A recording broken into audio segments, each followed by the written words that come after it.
take it off.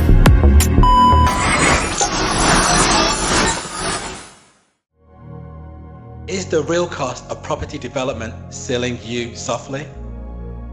If so, welcome back to the Planning Pitfalls Podcast, where we talk permits, paperwork, and plenty of pain. Today's guest doesn't just design buildings, he dodges disasters. He needs no introduction. He's the CIL whisperer, form filler extraordinaire, and the founder of AGA Associates. It's Joseph. Over to you. Hey you, yes you with a planning application and the 99 problem. Let's talk about the one you don't see coming, the Community Infrastructure Levy, or as I like to call it, the silent wallet assassin. I brought 50 reasons why the words Community Infrastructure Levy make developers break out in cold sweat. Wow, 50 of them. Sounds like a horror film for homeowners and property developers. Let's hit them in 10 segments before the audience hits the gym. Please take it easy on them though, because the weekend's only around the corner. Next up is the 10 classic CIL catastrophes. Tell me about it. You forgot to file Form 1. That's like showing up to a party without RSVPing, except the party's the council and they charge you for breathing. You missed the exemption deadline. That's like watching your savings get swallowed whole. You started building before notifying the council. Boom, financial kamikaze. Bold choice. You moved in and 6 months later, surprise, a chunky invoice arrives like an angry ex.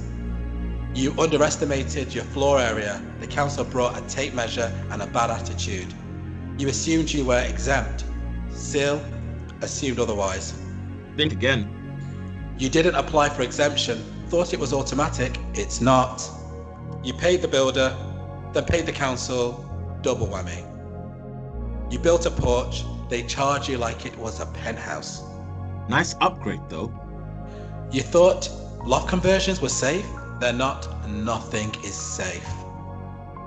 Hello again, my property people, to the oops, I thought this was free collection. Next up is the 10 residential regrets. Tell me about it.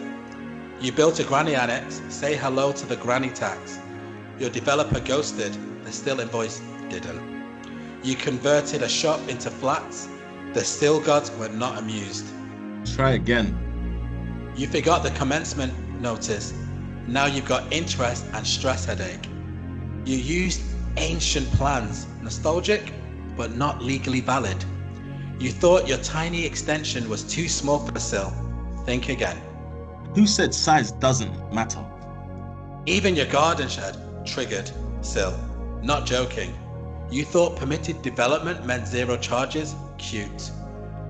You didn't file Form 6? That's like not saying goodbye to the council inspector. They'll never forget. And they never will. You self-built but forgot the forms. Now you're paying for your own mistakes.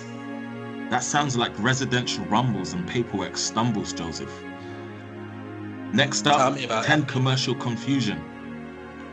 You got your self-build relief approved and then revoked. Ouch. You forgot Form 7. They remembered to charge you full whack. You phased your project. CIL hit each phase like clockwork. Mid-project, the council updated the rates. Surprise, new maths. You used 2017 rates in 2025. That's not budgeting, that's time travel. You tried negotiating with the council, they laughed and invoiced you again. Probably still laughing. Your accountant said, not my problem, but it's still your bill. You measured internally, they wanted external, you lose. You built first, filed later, now you're paying for enthusiasm. Early pain. You missed out on demolition credits, that's 10k down the drain. For those who thought commercial meant common sense, it doesn't. Next up is the 10 technical traps and tiny terrors. Tell me about it. You added a mezzanine, you just added another bill. You filed the wrong form. The council fouled you for nuisance. You claimed clarity or charity relief, but missed the documentation. No receipt equals no mercy. Nice gesture though. You mixed up VAT and CIL. That's like mixing gin and bleach. You switched consultant and lost all submitted forms. Painful. You paid, but the council never received it. Vanished funds. You calculated it yourself, then you cried. You didn't budget for CIL, now you are crowdfunding regrets. You thought CIL was a one-off, it's more like a trilogy. Or sequel incoming.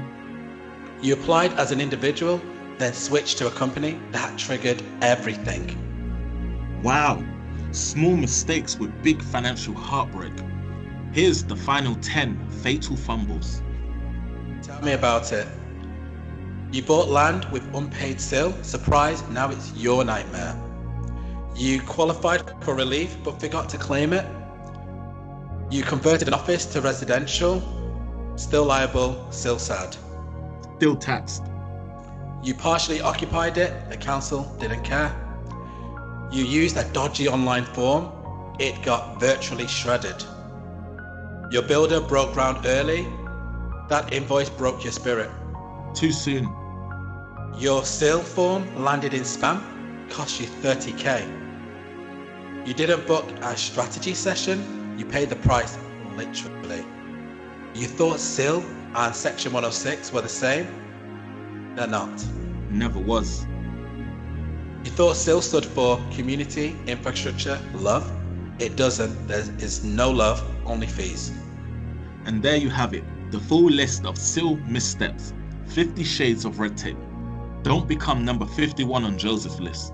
Go ahead and book your free online strategy session with us at AGA Associates and avoid every single one of these financial fails. This sounds like you. Book your online strategy session now with me, Joseph, and Edu, founder of AGA Associates, and take the first step towards avoiding costly mistakes and securing the best architectural and planning solution for your property. Full details are in the description below. Thank you. Bye-bye.